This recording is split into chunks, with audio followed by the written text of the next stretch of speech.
Lectura del Santo Evangelio según San Juan.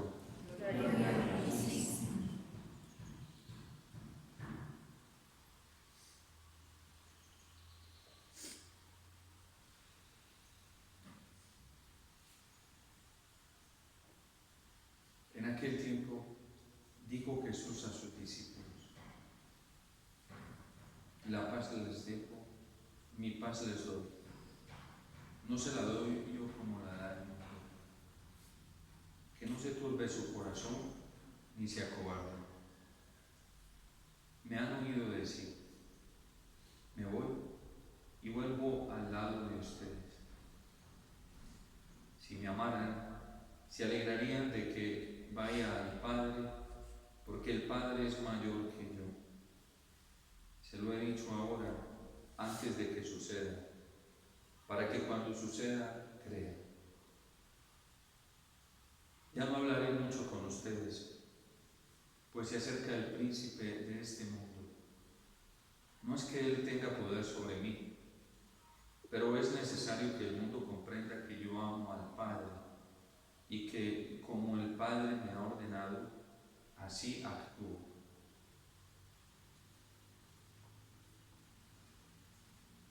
Palabra del Señor. Gloria a ti, Señor.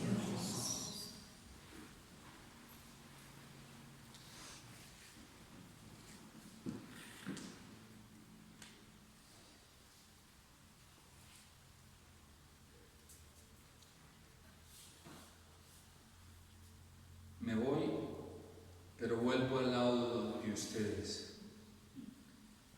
Seguramente que cuando San Pablo empezó todo su proceso de conversión, en la forma en que le respondió al Señor, estas palabras de Jesús debieron retumbar muchísimo en su corazón. Y lo más seguro es que estas palabras San Pablo debe haberlas escuchado muchísimo. Es decir, la compañía del Señor siempre en su vida. Y fue una convicción que siempre lo acompañó a él en medio de las dificultades más atroces, en medio de las pruebas más terribles. Hoy nos lo presenta el libro de los Hechos de los Apóstoles, viviendo, padeciendo la misma situación que él aprobó con el primer mártir, con Esteban. Simplemente que el destino de Esteban fue diferente porque murió a manos de esta lapidación, pero fue la misma lapidación que le efectuaron a San Pablo. Y Dios a él decide dejarlo vivo, porque ya le había hecho saber también a través de Ananías que tenía que sufrir mucho por su nombre. Para San Pablo el sufrimiento, la prueba, las dificultades, las persecuciones ya no son una cosa horrenda, fastidiosa, abrumadora, sino que son el medio más efectivo para unirse a Cristo el Señor. Y de hecho no se consideraba merecedor de tener la alegría de poder padecer los mismos sufrimientos de Cristo en su carne. Por eso lo va a decir también en uno de sus escritos: ya no soy yo quien vive, es Cristo quien vive en mí. Porque él sentía a Cristo, lo sentía padecer en su propio cuerpo, en su propia vida. Y también lo va a decir en otra de sus cartas y de sus escritos: llevo en mi cuerpo las marcas de la pasión del Señor. El sufrimiento para San Pablo se convierte en un signo elocuente de la cercanía del Señor en su vida, de la manifestación más grande del Señor en su propia vida.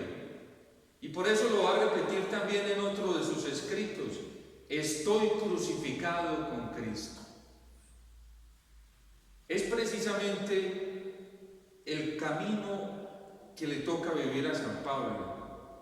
Y como un loco, lo vamos a escuchar diciendo, porque él mismo lo dice: como un loco voy a anunciarles esto. Comienza en la carta a los Corintios a ir descifrando cada una de las persecuciones que le ha tocado vivir por el nombre de Cristo. Noches sin dormir, en peligro de muerte, muerte en el mar, en varias partes, azotado varias veces, perseguido por los de su propia raza, días de persecución, incomprendido por su propia comunidad. De hecho, cada que San Pablo visitaba sus comunidades, mientras él estaba presente, ellos eran calmaditos con él.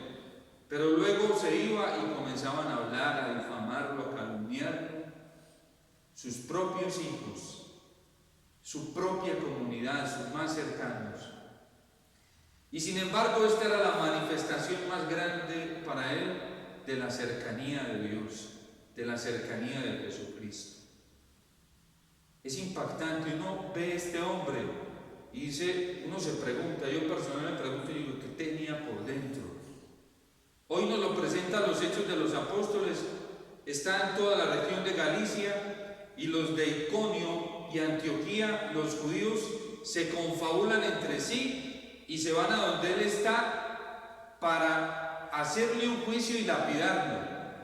Se confabulan con todos los judíos de esa zona para lapidarlo. Y Pablo termina siendo juzgado por ellos y termina lapidado. Y enseguida nos dice que se paró de allí y se fue a seguir anunciando el nombre de Jesús. Pero no solo eso, este hombre era como un torito. Se fue para Antioquía, Iconio, donde lo habían perseguido y lo habían lapidado, a seguir confirmando a las comunidades en la fe. No le tenía miedo a nada, ya no le tenía nada por perder. Ya no tenía nada, ya se había perdido a sí mismo. Ahora lo único que le importaba era la gloria de Dios, hacer la voluntad del Padre como lo hizo Jesucristo.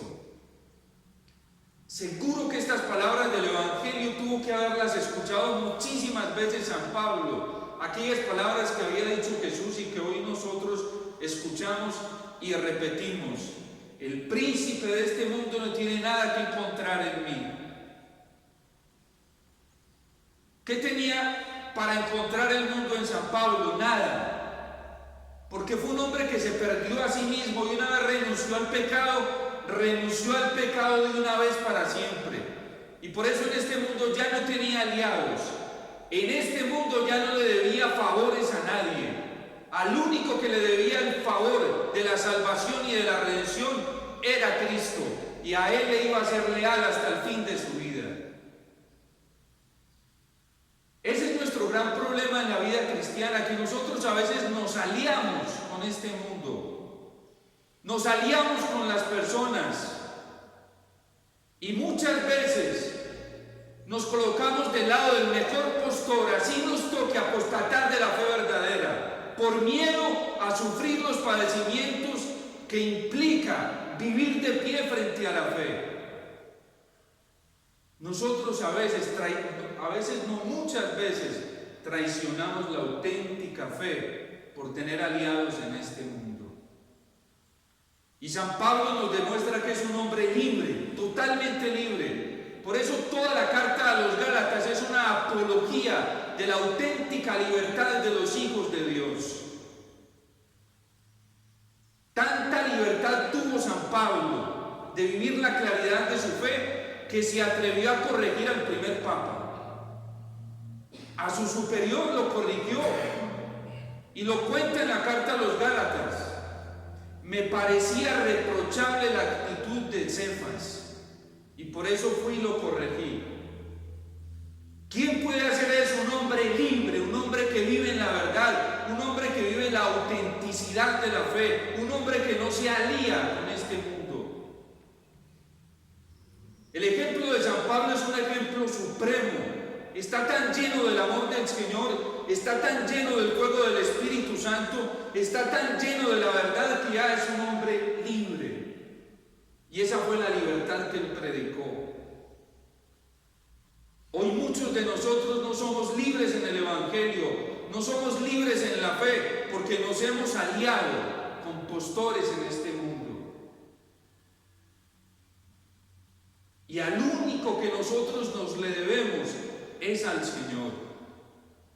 Al único que le debemos toda la pleitesía, la adoración, la gloria, la reverencia, es a Jesucristo el Señor. porque solamente Él se la merece, el único que nos redimió. Y por eso este hombre era tan libre.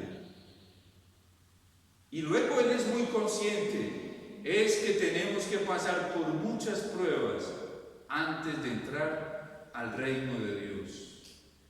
Solo quien ha tenido una experiencia profunda, muy profunda con Jesucristo comprende esto y no se acobarda ante las pruebas. Yo a veces atiendo personas. Alguna vez estaba atendiendo a alguien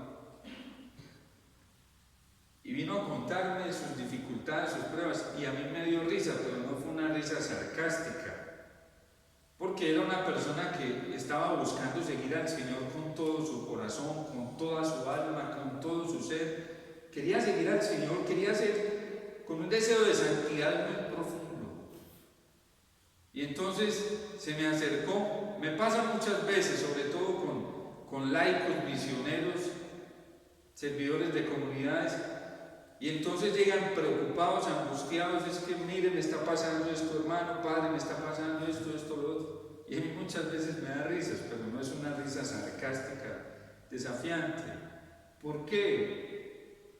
Porque las pruebas son lo más natural a quien quiere vivir en santidad. Entonces, pues es lo más normal. ¿De qué nos asustamos? En el mundo tendréis pruebas, lo sentenció el Señor. Capítulo 16 de San Juan. En el mundo tendréis pruebas, pero ánimo, que yo ya he vencido al mundo. A nosotros nos aparece la prueba y salimos corriendo a escondernos inmediatamente, como si hubiéramos visto quién sabe qué. Eso es connatural a la vida cristiana. Sin padecimiento no hay purificación y sin purificación no hay salvación. Sin padecimiento no va a haber gloria. Quien esté pensando en una iglesia sin prueba está lejos de la naturaleza de la vida cristiana y de la iglesia católica, muy lejos que está, muy distante, porque eso es connatural a la vida cristiana. El catecismo incluso, la iglesia es muy franca como lo es Jesucristo, franca como lo es el Evangelio. La iglesia incluso, el catecismo nos dice, recogiendo todo el magisterio y la tradición de la iglesia, que la iglesia debe pasar por una prueba final muy terrible. Ay, no, padre, no nos hable de eso. Pues no lo queremos escuchar ahorita. Pues esa es la verdad, ¿qué hacemos? ¿Acaso no nos lo sentenció nuestro maestro? Y es lo que está viviendo San Pablo. Debemos vivir, pasar por muchas pruebas. Y dice, la fe de los cristianos va a ser zarandeada, probada. Esto no nos lo dice la iglesia para que nos llenemos de miedo. Para que sepamos, como nos decía Jesús, vigilen y oren. Porque el que no vigila y no ora, ¿qué le pasa? Lo de la hojita en el árbol. Que cuando la hoja está blendengue y no está adherida fuertemente al árbol, ¿qué le pasa a la hoja? Se cae inmediatamente. Hay unas que caen más rápido, otras se demoran un poquito para caer, pero caen. Y en esa prueba es necesaria. Es más, nosotros en la vida cristiana deberíamos, como San Pablo, anhelar la prueba, amarla, pedírsela al Señor, que purifique nuestro corazón, que nos zarandee. No piense en una vida cristiana sin prueba, porque no existe. Vaya, repasen la Sagrada Escritura desde el principio hasta el fin para que vean cómo les tocó vivir a todos los que quisieron seguir al Señor. Dice el libro del Eclesiástico, si te has decidido servir al Señor, prepárate para la prueba. Yo no sé en qué piensan quienes predican, hacen una predicación ahí como ahí, vamos a ir tranquilos, que esto va. No, yo no sé en qué piensan. ¿Qué tipo de cristianismo es ese? Miren, Abraham, que es el padre en la fe de las tres religiones monoteístas, del cristianismo, de los islámicos, de los judíos, fue probado. y fuertemente, no es cual Abraham, ofréceme a tu hijo, al único, al que amas, al de la promesa, ofrécemelo en sacrificio. No le tocó coger a su chiquitico y caminar con él al monte Moria para ofrecerlo en sacrificio. ¿Ustedes creen que una vida cristiana existe sin sacrificio? San Juan, el apóstol San Juan, en sus cartas, nos dice que en el mundo hay muchos anticristos. Y los anticristos son los que niegan la realidad del Evangelio. Si el Padre no le reservó la prueba a su Hijo amado, a su Hijo eterno, no nos la va a reservar a nosotros. Simplemente que Jesús nos hizo un favor grandísimo. Que el gran peso, el peso terrible que nosotros no hubiésemos sido capaces de soportar, porque no hubiésemos sido capaces de soportar, lo soportó Él. Pero de acuerdo a la medida de la capacidad de cada uno vamos a ser probados. Eso es necesario. Eso es fundamental. ¿Ustedes creen que porque existe el purgatorio y la Iglesia habla de las postrimerías y dentro de las postrimerías habla del purgatorio? Eso no es ahí de adorno, para adornar la teología escatológica. Eso es una verdad. El purgatorio existe como una realidad de purificación. Nos lo ha enseñado la Iglesia en estos más de 2000 años de tradición y de magisterio.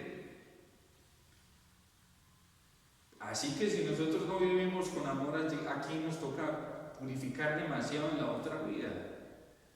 Y por eso hay que aprender del apóstol San Pablo, que vivió con alegría, con amor, con generosidad, con esperanza, con confianza la prueba. Y no sale corriendo a esconderse. Hoy los hechos de los apóstoles no nos presentan a un Pablo cobarde, escondido. Sí, venían de Iconio y de Antioquía, de Pisidia, se vinieron los que se confabularon para lapidarlo. De allí y va otra vez y se les mete allá. El cristiano es un cristiano valiente, lleno de fe, dejado llevar por el impulso del Espíritu Santo. ¿A dónde llevaba el Espíritu Santo a San Pablo? No crean que lo llevaba a vivir en un camino de rosas. Siempre él mismo lo llega a decir en uno de sus escritos. Dice, donde el Espíritu Santo me lleva siempre a ser probado por el nombre de Cristo. Se dejaba arrastrar del Espíritu del Señor y el Espíritu del Señor lo conducía siempre a la prueba. ¿Quién fue el que condujo a Jesús al desierto a ser probado y tentado? Nos lo cuenta San Mateo, el Espíritu lo llevó al desierto. Entonces, para que primero no nos hagamos una idea que no es auténtica de la vida cristiana. No, una vida tranquilita y mañana sin nada, no. Vamos a ser probados. Pero Dios nos va a dar la fortaleza si vigilamos y oramos, porque si no vigilamos y oramos, vamos a perecer en la prueba. Hay que vigilar y orar. ¿Quién es el que vigila? El que vive un serio proceso de conversión, no aliándose con el mundo, ni dándose la mano con el mundo, ni poniéndose del lado del mejor postor en este mundo. Ese no está vigilando. El que vigila es el que cada vez se aleja más del mundo, de ese mundo de pecado, de ese mundo que ata, y se coloca más del lado del Evangelio, de la verdad, de la fe. Ese es el que vigila y orando constantemente la oración para recoger del corazón del Señor toda la fuerza que necesitamos cuando venga la prueba. Entonces la Iglesia lo sabe, la Iglesia es muy consciente de eso, que la fe va a ser zarandeada, va a ser probada. De hecho, pues todos los papas en estos últimos tiempos nos han hablado de ello con una claridad muy grande, muy grande. Para poder llegar a la gloria hay que pasar por la cruz. Y esa es la realidad de la vida cristiana, pero también es real que si le somos fieles al Señor, Él va a ser fiel, nos va a dar toda la fuerza y la gracia que necesitamos. A uno le debe dar miedo de la prueba cuando uno no vive de cara al Señor, ahí sí debe asustarse.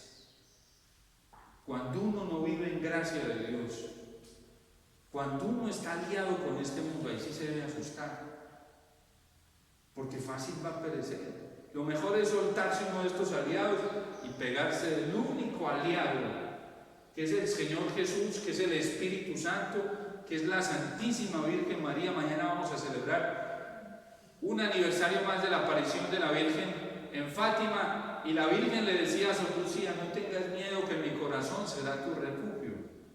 Yo seré tu aliada en este camino. Y vas a poder sostenerte en medio de las dificultades.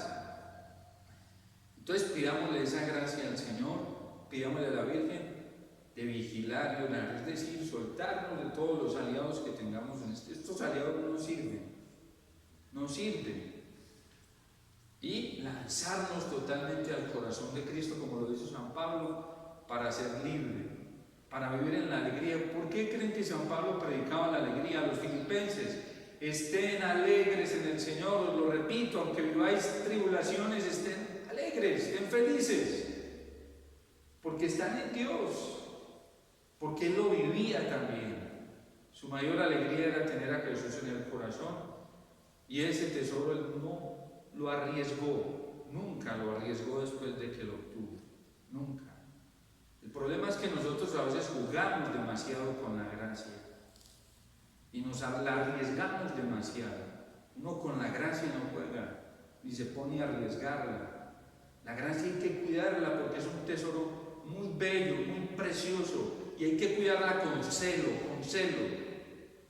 ante lo que aparezca como amenazante. Uy, no, esto me lo voy a guardar muy bien. Así me toque perder la vida por guardar la gracia del Señor.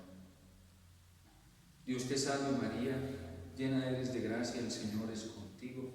Bendita tú eres entre todas las mujeres, y bendito es el fruto de tu vientre, Jesús.